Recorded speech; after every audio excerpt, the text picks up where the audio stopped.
welcome to the DFY show where we empower professionals to succeed in the global market space.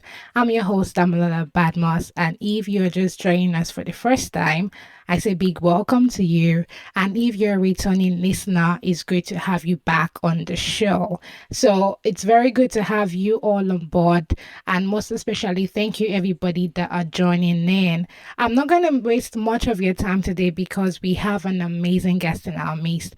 And today we are having a wonderful topic titled Navigating International Markets, Practical Steps to Establishing a Successful Enterprise Abroad. And it's exciting really to know that I won't be anchoring this section alone because sometimes anchoring events alone can be pretty boring. And I have an amazing guest to join us. So my wonderful guest today is Demola Okeowo, who will be sharing his expertise on navigating international markets and establishing successful enterprise abroad. So, Demola, welcome to the show. An absolute pleasure, Dami. Thank you for having me. It's a typical Saturday, lots to do. Well, it's But a yeah, it's sunny been a good day.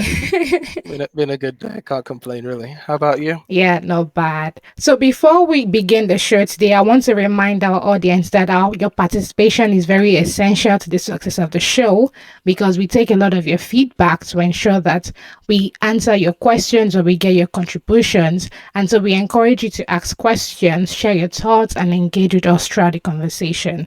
So you can leave your comments or you can send your messages. Once you go to at the DFY Talk Show on LinkedIn here, you will see that a question has been popped up there. So all you have to do is just drop in your comments so that in case we are not able to take on your comments, like physically, we can just read the comments. And so we also want you to use this avenue to connect with much people as you can. So you're doing two things in one. So you're listening to the show as well as connecting with professionals. And one thing about networking is that if people know that you're coming from a typical place where they're coming from, it's very easy for them to relate with you. So let's say you want to connect with somebody, you can just say, oh, hi, my name is so and so. I got your contact or I saw you listening to the DFY Talk Show. I would love to connect. And you never can know the kind of relationship you can bred from there. So now let's dive right into it, Demola. As someone with extensive experience in establishing business, could you share with us how you've been able to navigate the market? I know that you're someone that I've traveled a lot. I don't want to do introduction for you. I want you to do the introduction by yourself. So just tell us about you so that our audience can be able to know more.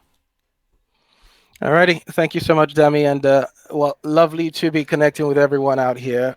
First off, thank you for the opportunity to share with everyone. Dima is my name, as most of you already know. And I have basically been an entrepreneur, I'd say the better part of nearly 2 decades. So started quite literally before I finished uni, and have been literally done, I'd say, I think I found that as at last count, we've probably been in literally about 8 industries, ranging from the food industry all the way to education and tech. And it's been a roller coaster of all sorts of things. But primarily with a background in engineering, I ended up, building a media company back in Nigeria, media and marketing. Went on to scale a pizzeria, which we sold just before I left the country. And then, yeah, just a couple of things here and there, consultancy as well, which has continued to run even after leaving Nigeria now. But yeah, that's kind of like an overview of who I am, where I've been. I think in the last 10 years, I've worked both in the Middle East and now currently residing in the UK, where I'm building two businesses and also working. So it's really a full hand and a lot of things. And I think I'm actually quite excited about this one because it's something I do consult with quite a few people on when it comes to transitioning into a new environment and launching their businesses, because I kind of support startups as well. So that's absolutely something I'm excited to share. And yeah, just can't wait to take on our questions and see how we can provide some value to everyone listening. Awesome, awesome. Thank you so much. So now talking about international markets, because it's very interesting to have this conversation because I also came in from Nigeria. So being in the UK now and trying to navigate an international market is something that is very, very relatable. And also some people that probably are in their home countries and are also looking for ways to navigate their environment, because coming from Nigeria, yes, there are a lot of people that do businesses, but in the UK it's quite difficult because in Nigeria you can just wake up one morning, have your business, and you're good to go. Nobody's just going to come and disturb you. But coming to the UK, you have to follow rules, you have to follow procedures. You can't just wake up one morning and just open a kiosk and probably start selling puff puff or start selling gala. They are going to come for you. So now when we say navigating international markets, why do you think it's really essential for either entrepreneurs or business owners today to really explore their environment? So it's not just going to be like, okay, I moved to a new country and I'm probably just doing my 9 to 5 only, or probably just supporting my spouse or just leaving. Why do you think it's really essential for us as business owners to really navigate and explore whatever market space that we are in? I mean, I think one of the first things that come to mind when I hear you say these things, Dami, is the fact that a lot of times people move to other parts of the world and very quickly fall under the assumption that what I used to do back home or what I used to do back in Nigeria wouldn't be good enough in this new place. And that assumption just automatically shuts off that desire to even explore and say, how about I create something here? How about I recreate, what I've always known, what I've always done? And there are many factors that kind of influence this, because I've been through it myself. When you move to a new country and you're thinking that I'm already moving with, from a place where my currency is weaker. So naturally, even if you were a millionaire back in Nigeria, you move to another country and suddenly your millions don't count for much. And that certainly gives you the jitters as to the fact that, can I actually build a business here? And I think it's a myth, because if you just take that first step of actually observing and seeing that there's opportunity all around you, and whatever you were doing back in whatever part of the world you were from, case in point, Nigeria, if you were a Nigerian and you've been there and you've made a success of I don't know, selling fish, for instance, or smoked fish, or whatever kind of business you've been into. The goal for you when you move to this other part of the world would be to say, is there a market for this thing?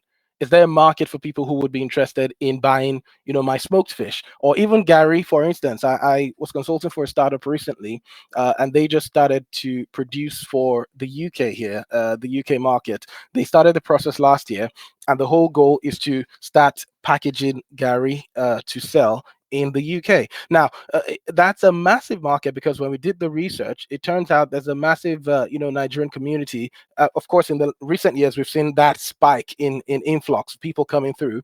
But there are certain hubs, whether you're looking at Manchester or London or, different parts of the country now, those are two key areas where we know there's a massive African population where they can relate to a product like that. Now, if I was a Gary maker in Nigeria, and then you move to the UK and think, oh well, I'm now in the UK. I want to replace my entrepreneurial zest for a suit and a tie, because I'm not sure people will like my Gary. You are just forfeiting something massive, because suddenly, if you did any bit of research, you quickly discover that there's a whole market here for people who would still want to have the taste of home, and maybe are not comfortable buying it at the expensive rates that most stores tend to sell it now. So if I have the expertise to actually make Gary, whether I make it here in the UK or I make it in Nigeria, and find a way to import it and repackage it, you just have yourself a massive business on your hands, something you could get funding for. So navigating international markets, I think, starts with observing international markets, not observing it from a point of superiority in terms of saying, oh, this market is better than mine, which in some ways it might be, but you'd be amazed that in certain respects, the conditions for which many of us become entrepreneurs in Nigeria actually put you in very strong stead to do and run business successfully in other parts of the world. And I say that not just for the UK, but for the Middle East, where I've lived, in the Middle East, in Dubai, and even the US. All of these places, because we come from a place where resilience is very important and critical to success. If you've been able to make it in that market, trust me, I think you'll make it in many others. Okay, okay, beautiful. So you made mention of resilience. And for people that are just joining us, we are having a conversation and navigating international markets. And then we have our guest here, Demola Okeowo, who is a successful entrepreneur. He has lived in Nigeria, he has lived in the UAE, and now he's presently in the UK. So now talking about identifying opportunities. I know that for us, sometimes it can be a bit difficult trying to know, okay, how do I navigate this market? So, take for example, I came into the UK. I used to do photography back in Nigeria. Then I came into the UK. One thing I would really say about building a business for me using the UK experience is that it's very seamless. Aside from the fact that you have to pay attention to your taxes, it's very seamless in the sense that you don't have to do much to ensure that you get your company certifications or you get your company registered. But now, when people, let's say, for example, a banker, yes, the person might have the entrepreneurship mindset, but then comes into a country, you see the opportunities. How do you think that that person, especially when you now have the fear or you don't have the means to get started, how do you think people can really navigate and ensure they have those balances? That, okay, even though I'm trying to get myself in the market, is it really advisable to do your research properly first, look at the cons and pros? Because I've heard people say that, okay, just start. And sometimes business owners say that you need to look at the risk factor involved, do your SWOT analysis. So how do you balance this? Awesome question there. And maybe let me just say real quick for everyone who's listening, you've used that word navigation quite often. And the whole concept of navigation, I mean, originates from back in the days where people will be trying to sail the seas, and you have the captain who's an expert at navigating the waters, reading the stars, and figuring out, where do we need to turn, where do we need to be facing. Now, the process of navigation, guys, is not it's not a one-way thing. If you're making a journey to the moon, for instance, it's not just like you set your course and the rocket just goes from earth to moon in one straight line. It's a process of course correction all through that journey. So there's a bit of it where yes, we think we're on the right track and no, we're going to change it a little bit. And why I'm saying that is because you're not ever going to arrive the moon if you don't even leave Earth in the first place. And the same thing with the business, corroborating what anyone might have told you and what you might have heard in terms of saying, you'll never really know if a business will be successful if you don't even start. So a lot of people, fail to even launch the business ideas. Now, how do you find that balance where we're saying, okay, we want to launch, but we also want to mitigate our risk? The truth is there would always be risk in business. We can only control how much of it there will be. So take your case, for instance, and maybe I'll use a bit of my story when I started in Dubai, because when I got to Dubai, I launched my business. That was the first thing I had to do for the first couple of months. The only thing with the UA market, you can't exactly, well, by the time I started to work, I was head in the media institute there, and my clause in my contract didn't allow me continue running my business, so I had to put that on the back burner and focus only on consulting while I did that. However, I started the business right out the gate because I went into, and I think I've shared this story with you before, Dammy. You must have seen that. I went into a restaurant one day when we first got there. I saw the place looked really good. I checked them out on Instagram, found out they didn't have a really strong presence. The pictures and content wasn't great. And I've been running a media company for several years. I used to have a TV show. I used to have a radio show. So I thought, you know what? What can I do with this? So right there while we were there, I picked out my phone, took a couple of pictures here and there, did a quick video, spoke to the guys behind the counter, said, look, I'm just making a quick video. I'm going to send this over to your account manager. Who is the person? They gave me the contact. That's it. Took the videos. I sent it to my team back in Nigeria. They did a basic edit. I shared it with this fella. And they came back to me and said they loved it. That was my very first gig in the UAE. They booked me on to do a show. Now, it turned out the owner of that particular restaurant had a chain. So we ended up doing content for their different chains, and that led on to other things. It became a spiral from there. Now, that is you starting as easy as can be. So if you have a skill, I'm not asking you to go and rent an office today and say, you know what, yeah, I'm in the UK, I'm going to cough out £10,000, book a shop out and start doing business. That is not necessarily the smartest move. How about we start small and figure out, can I land my first client? When I got to the UK, we got our first client within the first 2 weeks. We doubled that number within the first month, and we've continued to grow it then. And all those clients I had back then when we arrived are still doing business with us today. Now, none of these, I didn't have an office when I got the clients. I didn't even have, my business wasn't even registered when I got the first client. So it's about you knowing, what can I do as a person, and how can I land. I think the first thing is your first client. If you can find a way to get your first client, then I have a business. You don't have a business until you're making money. And that's the fact. So I'd say, first things first, start small, as small as you can, by finding your first client. Get out there, meet people, speak to people. And the way we would talk about it in product management, say, what's your MVP? What's your minimum viable product that you can take to market? What's the easiest thing I can do to begin to build authority and a presence in this new market? And not thinking it has to be from, don't start from the top of the building. If you're going to build, you have to start from the bottom, right? So that would be my advice to someone who's looking to start and who's listening to this call. And just before I let you jump back in, Dami, a thought that's coming to my mind. In all honesty, for many of us, and I say this with confidence because I have now interacted with thousands of entrepreneurs, honestly, and I see that many people are truly skilled. You are good at what you do. The biggest challenge is you believe in it. The fact that you're no longer in the familiar places, you're no longer in the familiar territory, you are good at what you do, and you just have to believe it. And don't let the fact that now you are in this strange market with all the fair-skinned people intimidate you into thinking, maybe I'm not as great as I am. You are great. Own your greatness. Okay, thank you so much. I really think that sometimes I struggle with that, to be honest. Because sometimes I feel like, okay, I have to own all the gears. I have to do so much. Now, talking about the restaurant business, I know that I think I spoke with you about it. And I had that, I would say that I had that, would I say challenge now, or but I say that problem of trying to be perfect. Okay, what if they don't like it? What if they don't accept it? And I think that what you said about entrepreneurs trying to believe in themselves and trying to believe that, look, I'm enough. And talking about just doing the extra. I have someone in my church who came, he has been selling wigs from Nigeria, and then she just started doing that thing. She started posting videos on Instagram. She started telling people in church. Now, a lot of people, if you see people in church having wigs on, the next thing they'll tell you is that, okay, Jenny here. And that's because she didn't let a situation stop her. She didn't let the circumstances of, okay, who would buy from me, stop me. And I really believe that is something that every one of us need to really adapt in. So now, talking about factors to consider, because yes, if you are looking at, there should be energy. That there's some kind of businesses whereby you can't just start up the way you did. There are some kind of businesses that need to be thoroughly investigated. Not investigated, like, you have to ensure that all things are in place so that you don't get into trouble.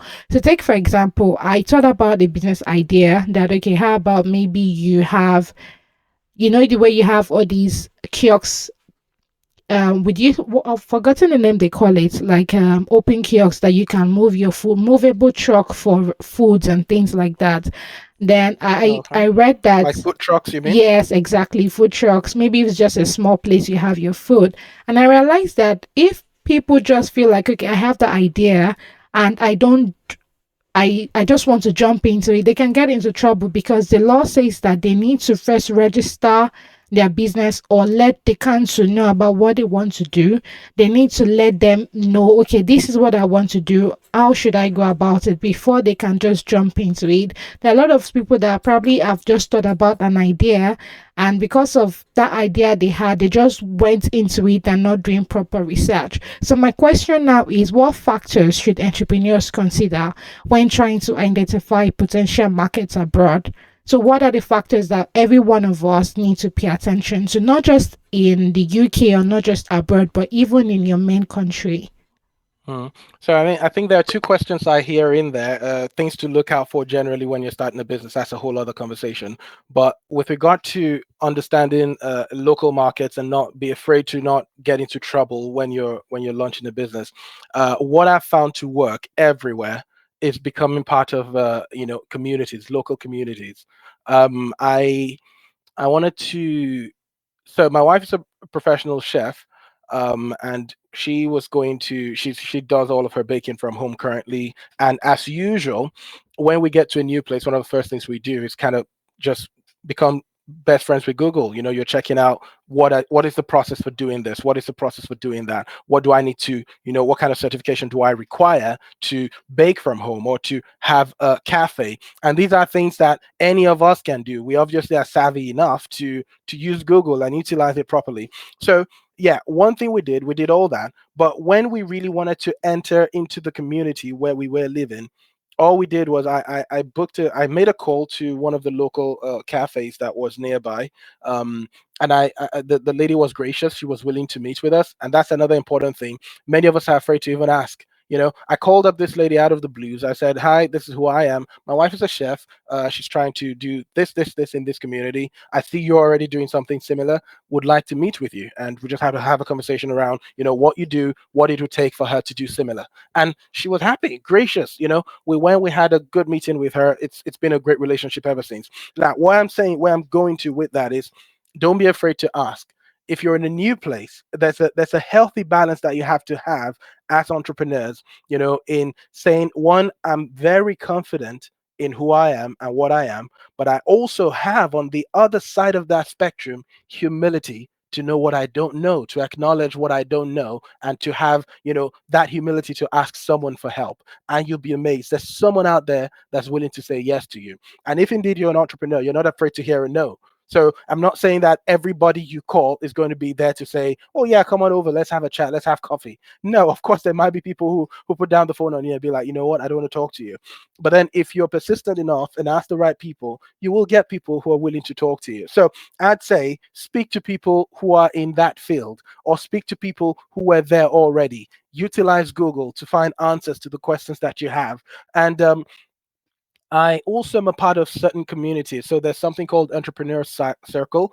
They operate here in the UK. There's organizations like We Are Yumi. These are organizations you can belong to, and you just need to find them in your local community. If you Google, entrepreneurial network in your local area, you will find something that will pop up. Some of these will cost you £100, £200 annual fees, but it's worth it, because suddenly now you're putting yourself in the space with other people who are entrepreneurs, who are hungry, who are doing amazing things in different fields. And it not only serves as a network of people who could be potential clients, but a resource for information. For what can I do? What can't I do? You know, and that's exactly what we have done and what I've always done. Same with Dubai. If you are in Dubai, if you're in the UA, if you're in the US, there are networks everywhere, and you've just got to learn to leverage these networks. And if you do leverage them, it makes your life so much easier. So don't go guessing what you need to do when you could just leverage networks. Network with other entrepreneurs in that area, and most of the answers, most of the things you're struggling with, someone out there, I guarantee you will have an answer to it. Okay, beautiful. I would really concur to what you said, because I think for this where I am, which is the UK, I think that many of them are willing to help. And yes, entrepreneur circle. I remember when I came into town, I also went to entrepreneur circle, and they were really helpful. Like they give you tips on how to navigate the market. So yes, being a part of community is a very important and vital tool. But before I go on to my next question, I would want to have Xavi speak, or probably if you have any question. Hello. Can you hear me? Yes, I can. Please go ahead. Okay. So I am a Swahili teacher, but also translate documents like books, or if someone has a document in English to Swahili. But I'm not in Europe or not in America. So my question is, I have an idea of like building a website, and then so I can advertise my services online and have more clients instead of relying on 30, like there are companies that you can, post and say I am a translator or I'm a teacher, where I get most of my clients at the moment. But I would like to, because I feel like I'm growing, and having a website is going to um, just like make me go out there, and most people are going to find me. So my question is, um, I shared this idea with one of my friends who is also working in like fintech. So I was asking about, is it a good idea? He was saying, having a website is not, I mean, it's expensive, which is, I know, but I can afford it. But he was saying it's not paying. And instead, he was suggesting that I start like this thing is called Substack. I don't know, Substack, which is works like a website, but so my question is, do you think it's like a good idea starting a website in order to, as I said, to navigate international markets, or um, especially for my business as like a translator, a teacher, and someone who would like to especially blog about African languages? You want me to just answer that, Demi? Yes, please go ahead. Awesome, awesome. Zavi, thank you so much for your question. Absolutely good to hear from you. And I was going to ask, whereabouts are you based? You said you're not here. Where are you?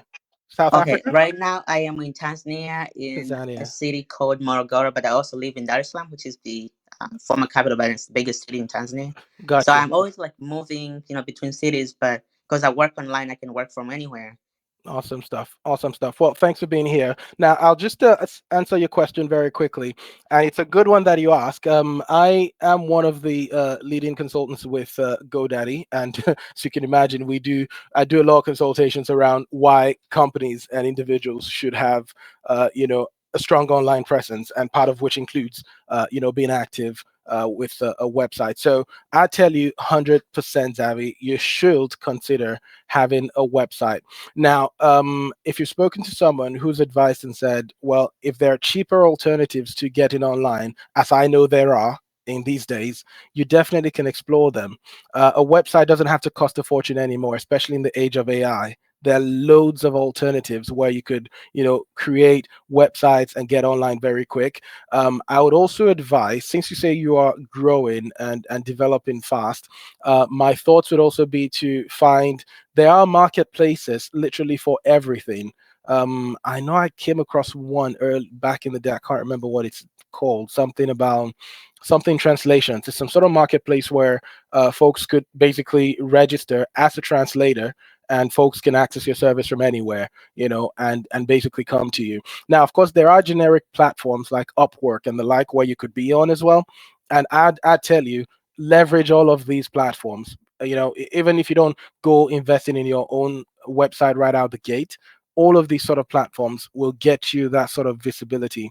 And I would also say, don't be afraid to put yourself out there, in terms of saying, look, if you however you've built yourself so far, you've got the traffic you've gotten, put that money into growing your business into a real solid empire, and owning your space is one of those things. So a website is a digital asset, so go for it. If you can afford it, build a website that represents your brand and that can get you markets, across borders. Oh, that's a very good advice. Thank you so much.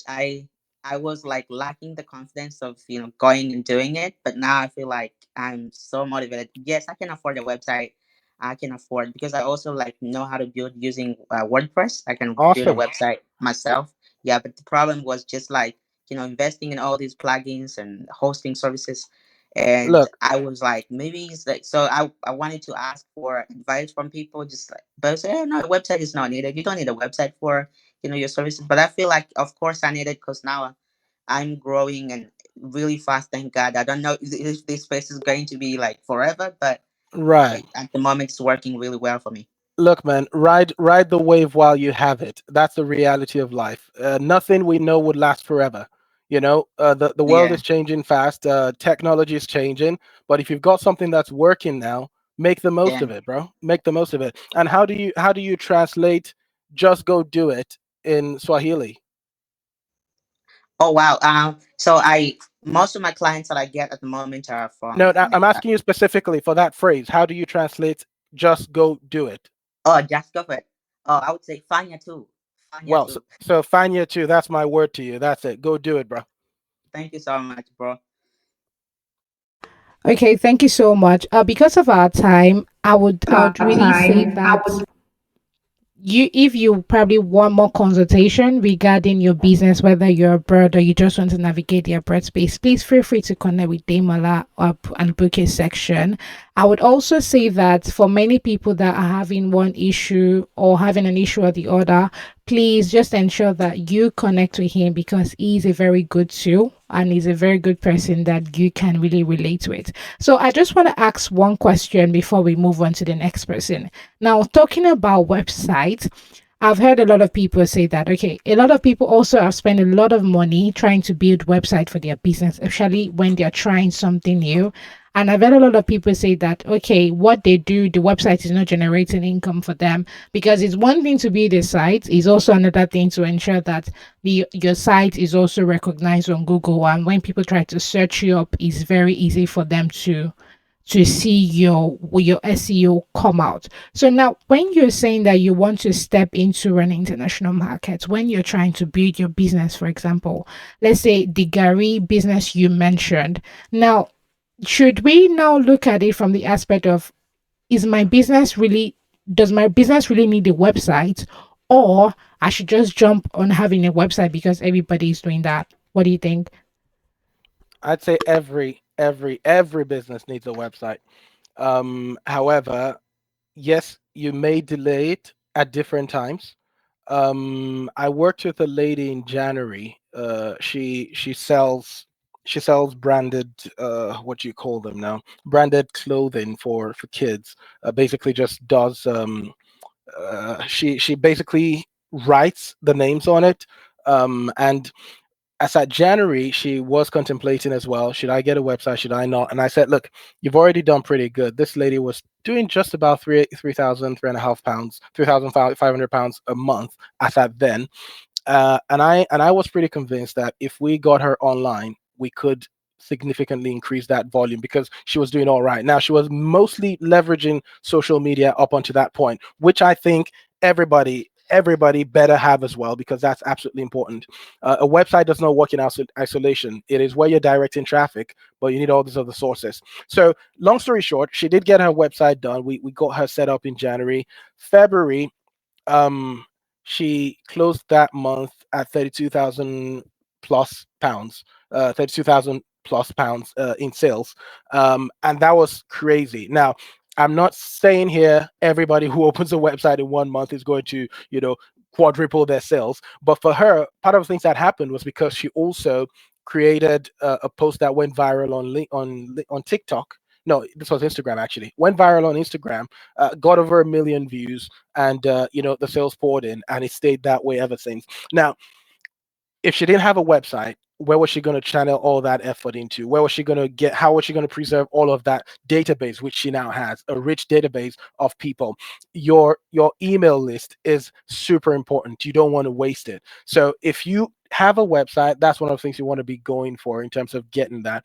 And so, no matter the market, when you get into a new market, it's one of the easiest ways for people to find you. Somebody is going to Google. They want to find, someone who can translate for me in the local area, someone who knows something about coding, someone who can give me IT services, whatever it is, whatever sort of freelancing you do. It is the easiest way for you to stand yourself out in a crowded marketplace by having your own space. And like I said, you don't have to go spending £1,000 on a custom built HTML website. Go for a cheap website. Optimize it by using things like ChatGPT to write you SEO friendly blogs and populate the thing and grow and put your blogs out there and support that with your social media. That's all you need. That's what anybody needs, in 2023. Awesome, awesome. Thank you so much. So before we take on other people questions, because we are going to be ending the show at 5, we'll just go on a short break and when we get back, we would continue.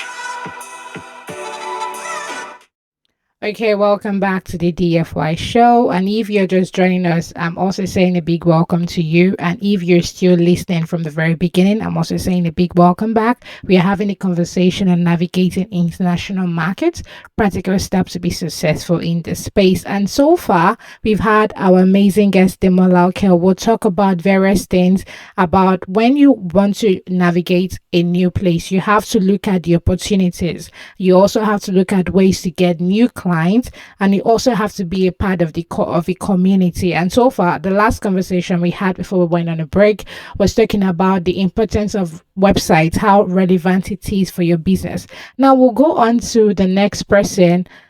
Rachel, if you can unmute and ask your questions in probably a few minutes, or maybe you have a contribution.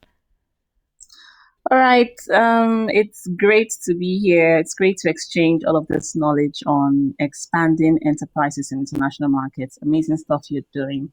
I'm a freelancer, an email marketing manager for e-commerce and SaaS brands. And when it comes to freelancing, building a strong professional network is crucial for my success. In fact, it's in the forefront. So I'd like to ask, what are some effective ways for freelancers like myself to establish and what's the word now, to nurture international connections that can lead to new business opportunities, lead to long-term business opportunities as a freelancer? Rachel, thank you so much for your question. And as you were speaking, I had another lovely lady come to mind who I was just we were having a similar discussion last week, no, well, 2 weeks ago now, and she is she's like a spoken word artist. So she does a lot of she's aspiring to kind of work with Disney someday, and do characters and stuff like that. And even though she's based in Nigeria, this lady is good. And I had met her several years back when I was running a a radio show. And she was just interning with us at that time, but I know she's really good. So now she's in Abuja, she's doing all right. And then the goal was, how do I get the world to notice this? Because at the end of the day, many of us are really skilled, talented people. The problem is just the world ain't seeing it. So what we simply did was devise a plan, say, get on LinkedIn, do this duty every day, find people who are in other parts of the world doing this exact same thing you want to be doing, connect with them, send out invites, and be upfront with them, nurture a relationship, interact with their content. And one of the things that we've seen that came as a result of that was a collaboration she did more recently. This was 2 weeks ago, and we're talking about that. So last week she had an opportunity to do an Instagram skit with one of these ladies who's based in the States, and they did like a voiceover thing together, and that has brought a lot of exposure to her channel, to her person. And that's honestly all it takes. It's about being deliberate. Like you said, you use the word nurture. Nurturing is a deliberate act. It's not something you do one time and walk away. If you did it, then whatever you did is going to be wasted. So it's me saying, what do I want to invest my effort and my energy in, and who are the people who can support that fire, and keep my fire burning. So I'd say utilize LinkedIn. You're obviously already doing that. Connect with people in the local area, those you can meet physically, but even those you can't meet physically, thank God for the age of digital. Connect with them, have conversations around it. I was in this last week, and I think I posted something about that. I needed some things to be done at GoDaddy, and I just mentioned it to one manager. And by the end of the day, I was sitting in a meeting with our director of product in the US, and we were discussing that very issue. And it all started with just asking a question. And I think if there's one thing we all take away from here, is that as entrepreneurs, we already are a bit of an insane bunch, because we are radical. We believe the impossible. We have guts to dare to venture out where others are afraid to do so. So don't limit yourself by not asking. If you can ask someone for anything, if they have it, and you know this person can be the next rung on your ladder to success, then ask it. Don't fail to ask. Don't look back and say, if only I asked. That should never be the story of an entrepreneur. So that's my advice, Rachel. Connect with people, connect with the right people, and then nurture those sort of relationships till they blossom into what you want them to become. Thank you, Demola. Awesome. Thank you so much, Rachel. Can we have Jackson? Yeah, I mean, first of all, thank you to join a team like this. Okay, I'm Jackson from Ghana, which is Accra, Ghana. I have a question and a suggestion to the session or to the a conversation. My first question is about the website. Normally, every people in the business sector mean like you having a website means, let's assuming you have a website today, by 1 month, 2 months to come, you have to make amount of money out of it. Is it advisable? Like one, I have a friend that I did create a website for him. Later on, like 1 month, 2 month time, the guy just give me a call. Please, I think website after you create the website, you start making money. I said no, it's not like making money. One, you can make money out of it, but the advantage of you using your website is for you to advertise your business and all stuff. Thank you. Awesome. Awesome. Thank you so much. Thank you so much, Jackson. Yes, you obviously can make money overnight from your website. It takes time and you just have to be very creative about it. Can we have Dan? Because of our time, can you just make it short, please? All right, thank you so much. Hello, can you hear me, Vera? Yes, please go ahead. Oh, thank you. Thank you, Damilola, for this amazing opportunity. Most times people look for these platforms to connect with each other. And of course, secondly, I want to appreciate Demola for the amazing things you've been saying. Very connective. I relate with every single thing he's been saying. So straight to my own contribution. I am a freelance content creator and a video editor. That's what I do for people and create content for them. I'll start with what Mr. Jackson said in regards to a website. So no, most people want to make money from websites. So I think the context he's referring to is Google AdSense, where people advertise and people use Google to advertise on their website and they make money from it. So I think people have the notion that once you build a website and you start making money from it, most people make that mistake because most other content writers or blog owners make money from Google AdSense. So they give the wrong impression. You get so, but of course, it could be a line of making money. And secondly, exposure is a whole lot. The website thing, right? When I got into IT, I started by building websites, creating websites for people, and then I started finding my niche, and that's why I find myself in content creation and video editing. What I want to say is, if you are going to go into any kind of business, yes, your social media must have a strong presence. You must have a strong presence in your social media. Connect with people like Demola rightly said. Most times, in fact, most of us in Africa think that or feel that, when you meet somebody in your line of thought or your line of business, you get really discouraged. Of course, it does happen where you want to ask questions, from people who are in the same kind of business like you are in, and they tend to lie to you, they tend to discourage you so that you don't become a competitor to them. But the truth is, when you begin to do that, you find out that a whole lot of people are willing to connect. People want to do businesses with you. There are sometimes editors do not know how to do certain things they just reach out to me and tell me, can you help us do this aspect? In fact, can you help us handle the whole project? I said, yeah, why? And then money is made. We connect more. We meet more people. So if we can dissuade ourselves of that notion of, well, if I go meet him, of course, he's also a video editor like I am. If I go meet him, he will not give me the real information yet. As much as that might be true, you will need to ask. You need to make the trial to be sure that the person you're connecting to with will actually help you. So it goes a long way. So whatever businesses you're doing, whatever idea you have, go ahead. Do not be afraid. I have set up a full online marketing business with ChatGPT for somebody, and it was amazing. So ChatGPT is going a long way helping people start up their businesses, automating their email marketing campaigns. And in fact, it's a whole lot. It's very interesting when you delve into such. So do not be afraid. Don't think otherwise. Just act before you think. Like I heard from somebody last week, act before you think when you have an idea. And when you're already moving with the tide, you find out that you're actually moving in the right direction. Thank you very much. Awesome, awesome. Thank you so much, Dan. Now, Demola, following what Dan said about connecting, this question is probably going to be my last question for you before we just have the few people on board that wants to ask your question. And that is because the conversation or the topic we have is practical steps. And I'm someone that when I have a topic, I like to ensure that I deliver fully. So now, two questions. If you probably want to sell a physical product, because we know that the process of having a physical product is somehow different from those that do their business online.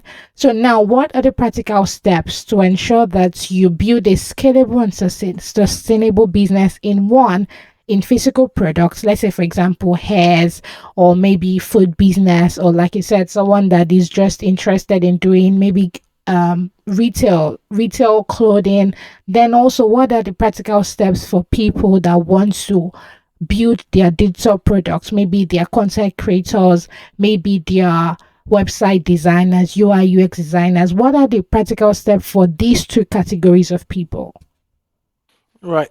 Thank you so much for the people who've contributed so far. And I'll just try and address both of these because there are some overlapping lines for any business, whether physical or digital. And I'll say for both of them, one of the overlaps would be quickly the bit about having a proper market research. What is the strength of the market? Remember the story we started with at the beginning about the Gary business. Now, if there was no market here, then it would be stupid to say just because I know how to make Gary, I choose to come and make Gary here. I don't travel to Iceland and say because I've always run an ice block business, I'm just going to go back there and go and start selling ice block as well. It's putting things in perspective. You've got to be sure you have an actual market, whether physical, whether digital. If there's no, don't unless you have a ton of capital, don't be trying to create a market where there isn't any. There are those who have the capital to literally do that. And that's where you think of a business that may take, 3, 4, 5 years to maturity. And you know that for the next 5 years, we're just investing in building and building attention till we're able to monetize. That is a real possibility. When Tesla started producing their cars, it wasn't what people would have thought would take off. But right now, they were the highest selling cars of the first quarter of the year. So it takes time, but because they had capital behind them, they could do something like that. So I'd say be sure you have a market before you even go into it. Now, as far as physical products go, this may be more particular to you. I'd say for whatever community you're in, aside the fact that you're connecting with people there to understand what are the laws that are practical to you. I talked about my wife. Now she can do a lot of her work from home currently. So she delivers loads of cakes and she's able to bake from home because the UK permits it. But in Dubai, it is against the law. You can't do that from home. Only locals could do that. So you need to understand such peculiarities and know what works for you and what doesn't. Another thing to think about as far as physical products go, there are so many ways to deliver these sort of things these days, whether you're drop shipping or you're holding inventory or you're using things like Amazon FBA, whatever strategy you choose to use. I think you just need to find what works best for you in terms of saying, how do I keep costs low and how do I maximize profit? That's the balance everybody needs to find. And that would be what I would say for physical products in terms of practical steps to saying, you know what, I want to launch a hair business in the UK. So first off, who is my market? Define that market, break it down. Who am I selling to? Am I selling to black people? Am I selling to white people? Am I selling to Indians, Asians, Hispanics, whatever? Who am I selling to? Then what kind of hair? Where do I source my physical products from? Am I buying them in bulk? Am I drop shipping them? And then of course, find the platform you want to use to sell it. For digital products, we say the same thing. Be sure to do your research. Who are the people I want to sell to? I'm a content creator. I want to create videos. What kind of videos? Am I looking at real estate, which is a big thing here? Or am I looking at the food industry, which is a decent thing in different parts of the country? And then once you decide that, you can focus on that industry specifically and reach out to them using every digital tool available to you. And I'd say for digital products as well, it's easier for you to kind of put yourself on marketplaces than to just go right out the gate creating your own thing. So leverage marketplaces, whether the Udemy's or the Upworks, leverage such places, and there are loads of new ones as well. That give you better traction for little investment.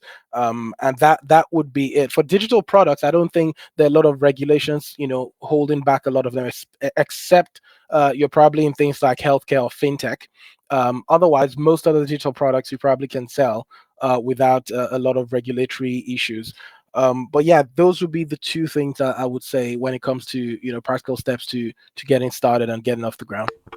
I really want to thank you for this. And also, you've also given other practical steps as well, like ensuring that you're a part of a community and connecting with people. Because I've through my stay in the UK, yeah, I know that when you go out, when you let people know what you do, because everybody are looking for partners, everybody are also looking for who to connect with. So if your business interlines with other people, sure, they will be willing to help out. And like you said, we should not be shy about what we do. We just have to ensure that we are doing things in a very good way and also take time to be patient. Also, thank you so much. Can we have Oleanda? Apologies if I didn't get your name right, in just a minute so that we can wrap up the show Oh, fast. okay. Hello, Dami. Can you hear me? Yes, please go ahead. Oh, great. I'm in a noisy place, but I'm glad you can hear me. Thank you so much, Demola. Thank you so much, Damilola, for this platform. I'm relatively new on LinkedIn. This should be my second live show I'm attending, and I must say I've gleaned quite a lot. I've learned quite a lot from the two of you. Thank you so much. Now, I'd want to quickly make a brief contribution, and then I'll ask my question.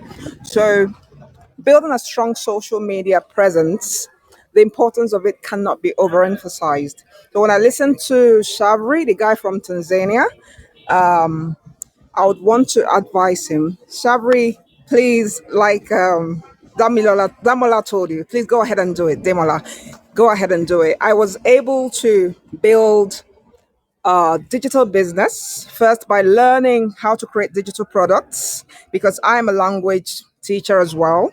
And I've been able to teach thousands of people from 2020 up till this time. I built my business in the thick of the lockdown and I've done quite well. So you need a website, okay? So now my question for Demola is this.